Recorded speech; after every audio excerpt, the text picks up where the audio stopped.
Республикасының жауынгерін шақырамыз. Хабибилла Асқабекұлы.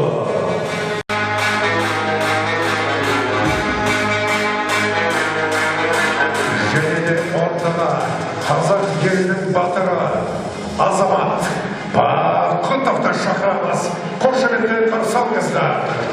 Естеріңізге сала кетейік, бұл Алаш Райым 37 турнирінің басты жекпе-жегі.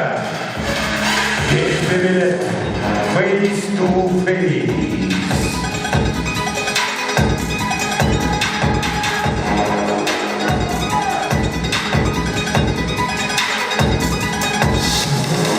Әрекеті естелікке бір сурет